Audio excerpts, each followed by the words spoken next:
Halo semuanya, sawadee-krap, apa kabar? Semoga kabar kalian selalu baik dan juga sehat. Selamat datang di segmen analisa. Di video kali ini kita akan bahas mengenai kasus pembunuhan yang terjadi di Karawang pada 27 Oktober 2021 sekitar jam 12 malam. Ini adalah kasus yang menarik ya, karena dalam waktu tidak sampai seminggu, kepolisian dari Karawang pun sudah berhasil menangkap 8 orang pelaku dan salah satunya adalah otak dari pembunuhan ini, tepatnya di 3 November 2021. Ini adalah kasus yang sebenarnya juga aku lihat beritanya, banyak teman-teman tuh yang membandingkan kasus ini dengan kasus yang ada di Subang, Jawa Barat. Kenapa di Subang, Jawa Barat itu kasusnya sudah hampir 3 bulan belum terungkap, tapi kasus ini dalam waktu 7 hari pun sudah ketahuan ini siapa pelakunya. Oke, kita akan analisa lebih dalam tentang kasus ini sendiri, kenapa kok di Subang itu lama, sedangkan di sini cepat begitu.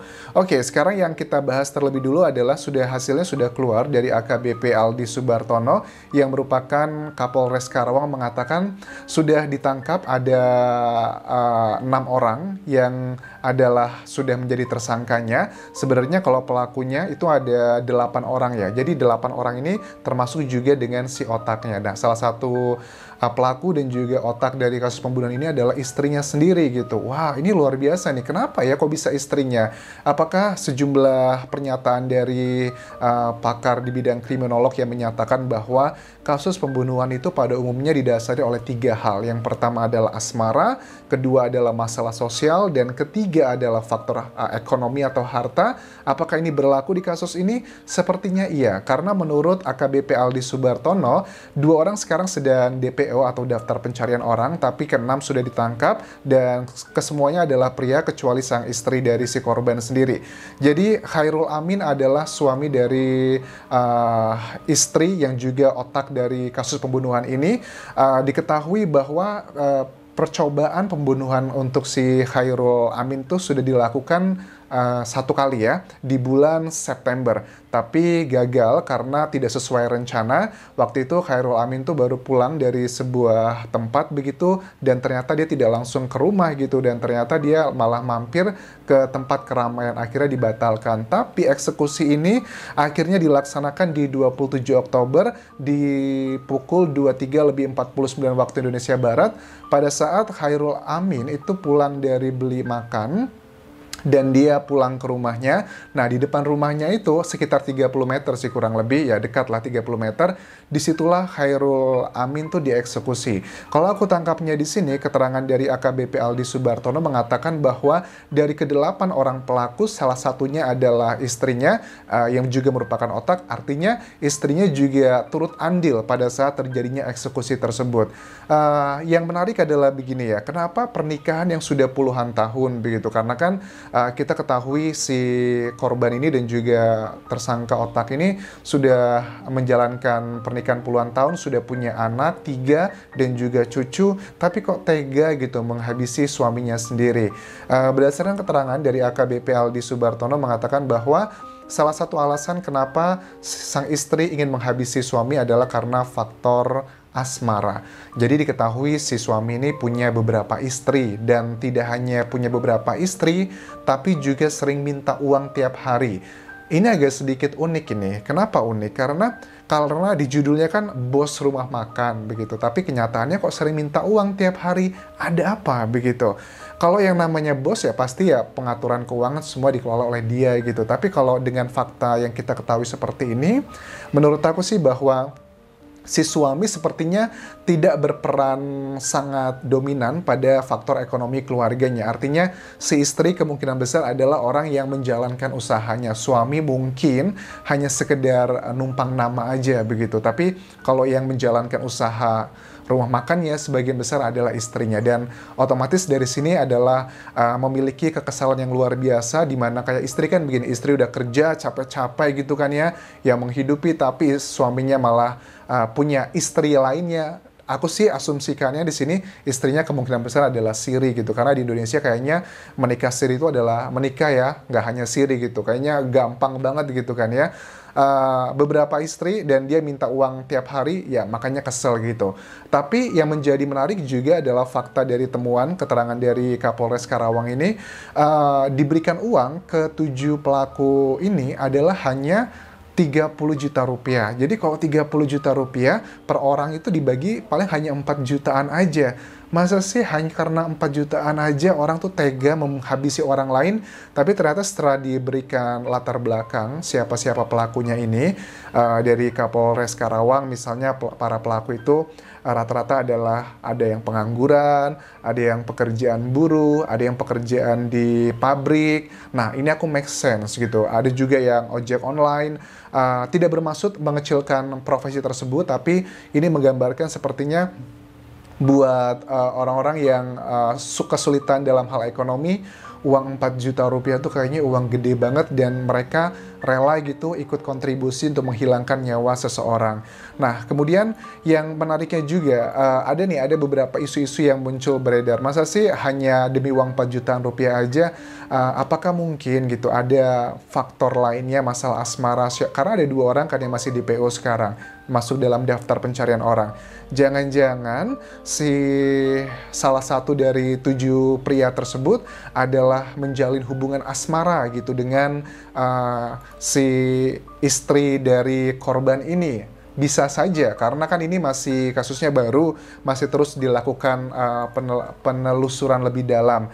Nah, kalau untuk ancaman pidananya apa nih Anjas? Kalau dari keterangan Kapolres Karawang sendiri, untuk ancaman pidananya adalah pasal 340 KUHP yang berbunyi adalah barang siapa sengaja dan dengan rencana terlebih dahulu merampas nyawa orang lain diancam karena pembunuhan dengan rencana dengan pidana mati atau pidana penjara seumur hidup atau selama waktu tertentu paling lama 20 tahun. Jadi minimal aku tangkapnya di sini adalah hukumannya 20 tahun sampai hukuman mati tergantung dari peran masing-masing. Nah, dari kasus ini sebenarnya ada beberapa hal yang bisa kita pelajari.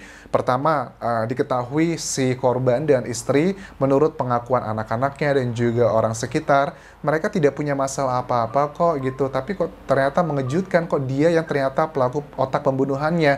Dari sini kita bisa mengambil kesimpulan bahwa don't judge a book by its cover. Jangan melihat sesuatu hal hanya dari covernya aja. Bilangnya nggak ada masalah, tapi ternyata kita nggak tahu. Mana mungkin kalau ada masalah itu diungkapkan begitu aja. Ini kayak teori dekonstruktif gitu. Terkadang hal yang tidak mungkin malah justru mungkin sekali. Kemudian apa yang membuat kasus ini cepat sekali tertangkapnya? Karena mungkin ya menurut aku begini, karena pelakunya ini adalah pelaku yang masih amatiran. Kenapa bisa dibilang pelaku amatiran? Berdasarkan keterangan dari Kapolres Karawang sendiri dinyatakan ketujuh, termasuk ke 8 orang ya, 8 orang yang menjadi pelaku dan sekaligus otak, salah satunya itu diketahui tidak ada jejak rekam digital pernah melakukan tindak kejahatan. Dan kenapa juga bisa cepat tertangkap? Karena pada saat terjadinya eksekusi di jam hampir 12 malam tersebut kan pertama kali yang menemukan adalah anak dari korban ya. Anak dari korban kemudian mencari pertolongan dan dari situ sebenarnya bisa banyak nih ditemukan banyak sidik jari, bukti saintifik. Jadi dari eksekusi pertama sampai ke penemuan itu jaraknya tidak jauh. Kenapa?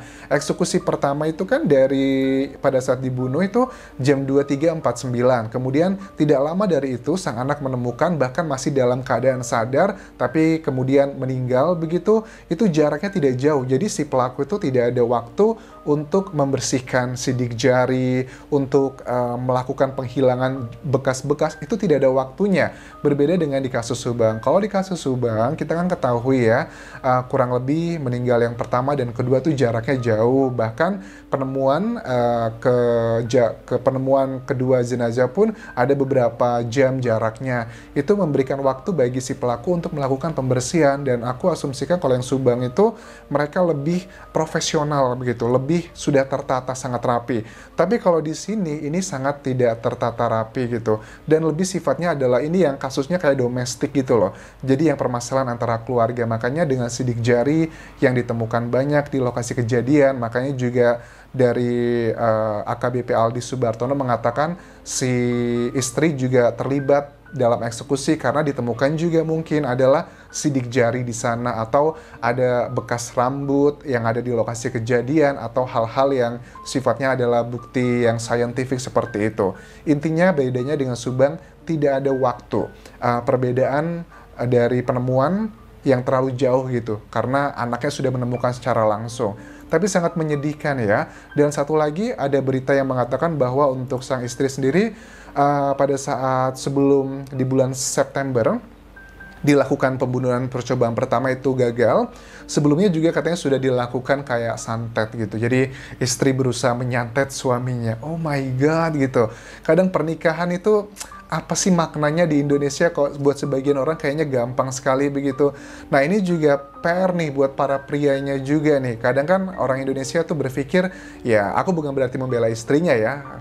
Jelas pembunuhan adalah sebuah tindakan kriminal dan itu salah, tapi juga buat pelajaran buat para suami ini ya. Karena kan ada sebagian orang Indonesia, terutama pria gitu, yang mentang-mentang sudah cukup mapan dan di agama diperbolehkan untuk menikah lagi, lantas menikah dengan siri sebagainya dengan alasan sunnah gitu. Padahal surga itu tidak segampang itu loh untuk dicapai gitu. Karena kan ya tipikal orang Indonesia kalau ngomongin nikah siri itu adalah karena alasan agama, karena alasan sunnah, demi pahala, demi surga gitu. Tapi menurut aku ya, yang namanya surga itu tidak segampang itu. Tapi justru kalau kita punya kemampuan melakukan A, B, C, D, tapi kita menahannya, terutama masalah nafsu begitu, itu pasti ganjarannya akan surga gitu kan ya. Tapi kalau kita hanya menuruti nafsu kita, ya masa sih surga segampang itu didapatkan? Jadi jangan hanya karena kita mau melakukan sesuatu hal karena menuruti nafsu, kita mengambil ayat-ayat ataupun juga aturan agama yang kita tidak pahami secara komprehensif.